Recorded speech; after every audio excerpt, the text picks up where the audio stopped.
బులెటిన్లో breaking news చూస్తున్నాం. విజయగుడి దుర్గమ్మ ఆలయంలో టిక్కెట్ల గోల్మాల్ తీవ్ర కలకలం రేపింది. అయితే వారం రోజుల వ్యవధిలోనే 2 ఘటనలు జరగడంతో అసలు కొండపై ఏం జరుగుతోందన్న ఆందోళన భక్తుల్లో నెలకొంది. ఈవో ఫిర్యాదుతో 1 టౌన్ పిఎస్లో 2 ఎఫ్ఐఆర్లు నమోదయ్యాయి. అయితే ఆలయ ఆదాయానికి కొందరు ఉద్యోగులు గండి కొడుతున్నారు. గతంలో 500 రూపాయల నకిలీ టిక్కెట్ల వ్యవహారంలో నిందితులపై నామమాత్రపు చర్యలే తీసుకున్నారన్న ఆరోపణలు కూడా వినిపిస్తున్నాయి. ఈవో ఫిర్యాదుతోటి హోంగార్డ్ చంద్రశేఖర్ని సిపి రాజశేఖర్ బాబు సస్పెండ్ చేశారు. నిన్న జరిగినటువంటి ఘటనలో 2 ఉద్యోగులను విడుదల నుంచి ఈవో తొలగించారు.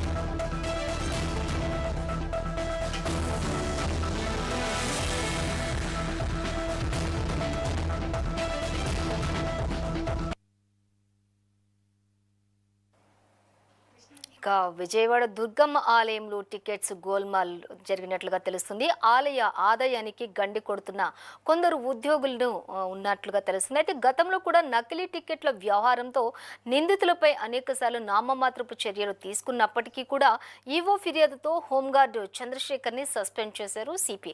అయితే తాజా ఘటనలో మాత్రం 2 ఉద్యోగులను విధుల నుంచి కూడా తొలగించినట్లుగా తెలిపారు ఈవో. అలాగే విజయవాడ దుర్గమ్మ ఆలయంలో టికెట్స్ గోల్మాల్ అయినట్లుగా తెలుస్తుంది.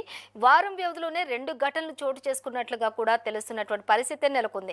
ఈవో ఫిర్యాదుతోటి 1 టౌన్ పిఎస్లో 2 ఎఫ్ఐఆర్లు నమోదైనట్లుగా తెలుస్తుంది. ఇక దీనిపై పూర్తి సమాచారాన్ని మా ప్రతినిధి సర్దార్ అందిస్తారు. సర్దార్, రాష్ట్రంలో హిందూ దేవాలయాల్లో అతి పెద్ద దేవాలయాల్లో రెండవది ఏదైతే విజయవాడ దుర్గమ్మ ఆలయం అయితే, ఈ దేవాలయంలో రోజుకు ఒక వివాదం తెరపైకి వస్తుంది. అవినీతి కుంభకోణం సైతం ఒక్కొక్కటిగా బయటికి వస్తున్నాయి. గత కొన్ని రోజుల క్రితం జరిగిన అవకతవకల వ్యవహారంలో సెక్యూరిటీ గార్డుని అయితే తొలగించిన ఘటన చూసాం. ఈ ఘటన మరొక ముందే నిన్న 500 టికెట్ల వ్యవహారం బయటపడటం చూస్తున్నాము. దీని మీద ఈవో సేనానాయక్ సంపూర్ణ దర్యాప్తు చేసి ఎవరైతే నకిలీ 500 టికెట్లు చలామణిలోకి తీసుకొచ్చి దానిపై అవినీతికి పాల్పడుతున్నారో వారందరిపై చర్యలకైతే పూనుకున్నారు. విజయవాడ సిపి కార్యాలయంలో కంప్లైంట్ కూడా ఇవ్వడం జరిగింది.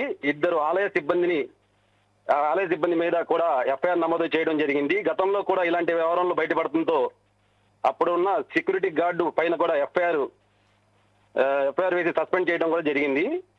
వరుస సంఘటనలు ఏదైతే